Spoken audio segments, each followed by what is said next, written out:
which seemed to combine the smell you would smell when somebody is burning brass or copper and a very ugly chemical smell, these two smells combined. And this creature was looking down at me. I was frightened, but I could not move. And the next thing I knew was a terrible pain on my left thigh. It was as if somebody had just stabbed me right to the bone. I screamed and I tried to jump away, but my body was inactive. I could not move. I was not tied to any chain. I was not chained to the top of this table. There was no belt tying me, but I could not move my body. And when I looked down at what was happening, I found that one of the shorter creatures had driven something very painful into my left thigh. And then, while I watched, horrified, the creature pulled out this thing, and I saw that it was like a pencil made of shining metal with what appeared to be a flexible cable at the back.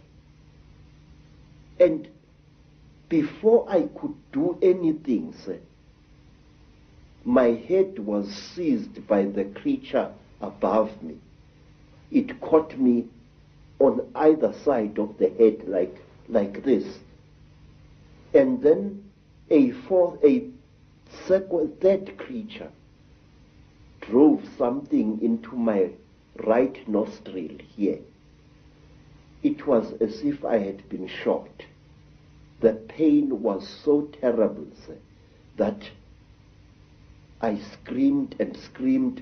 Blood filled my mouth. Blood spattered out of the nostril, and the creature did not seem to care. I was stupefied. The pain was so intense, so terrible. And then, quietly, brutally, the creature pulled out the thing that it had stabbed me in the nose with, and blood flowed into my mouth, out of my nostril, and I was choking. And then the big creature coldly turned my head this way, so that blood came out of the mouth, and which gave me some kind of relief. And after what seemed like an eternity of pain, the creature brought something out of somewhere which looked like an old-fashioned tea strainer in appearance, and it put this thing close to my nose. And then I seemed to drift away, and the pain subsided. You know, sir, it was torture so intense that even now I can't describe it. And then something else happened. A fourth creature started rummaging between my legs, and it pulled out my organ of manhood and stuck something into that. It was very strange, but I wasn't feeling any pain now. But I could feel the flexible cable moving inside me, right into my body. And then, I can't describe it. It was as if my seed was being sucked out by this small, bright, flexible cable. And then the creature just pulled it out. I screamed and I cried and I screamed, but I could not move. And then something happened which to this day still amazes me. After the creature had pulled out the flexible cable from my organ, the creature just stood there looking at my organ. And I was so terrified that I urinated, and accidentally urinated against the chest of the creature. It jumped away as if I had shot it, and it stumbled backwards. But its face didn't show any expression. Its mouth didn't even open, but the way the creature reacted, trembling all over, it was as if I had really hit it, but it was wearing this kind of garment. And after that, I was left alone, except for the big creature, which stood to my right side this time, with its arms folded, looking down at me.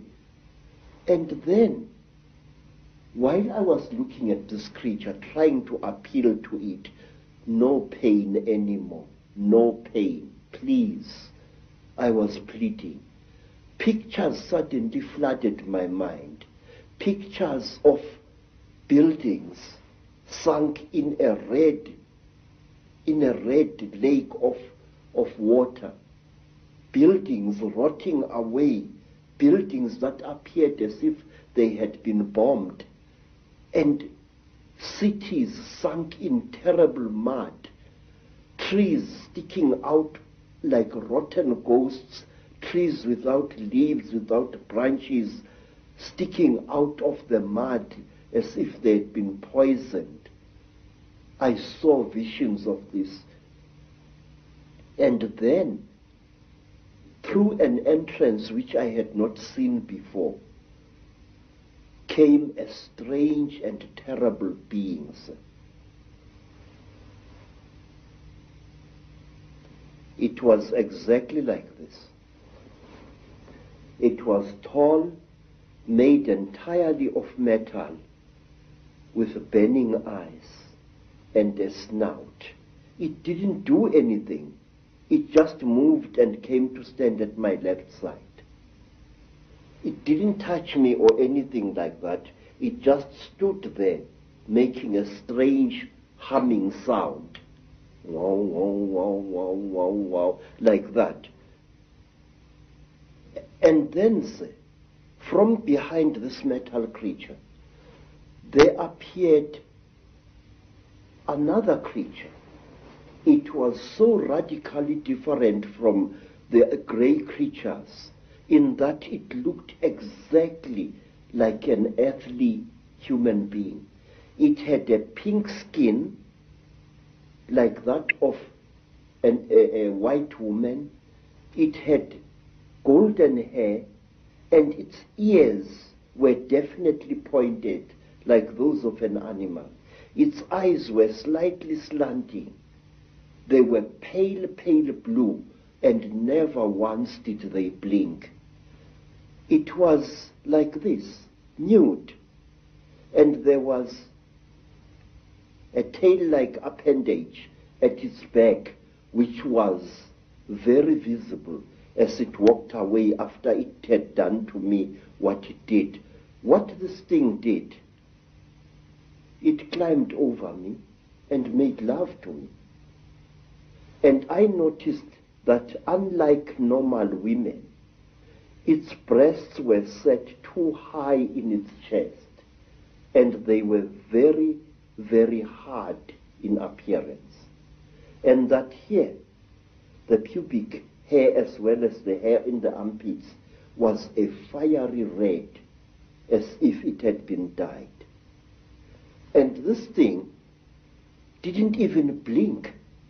Its eyes were just like this, looking at you as if there was no liquid in the eyes. Just an unblinking, terrible stare. And it was a small creature, about the size of a 16-year-old girl. But it was very, very heavy as it sat on top of me.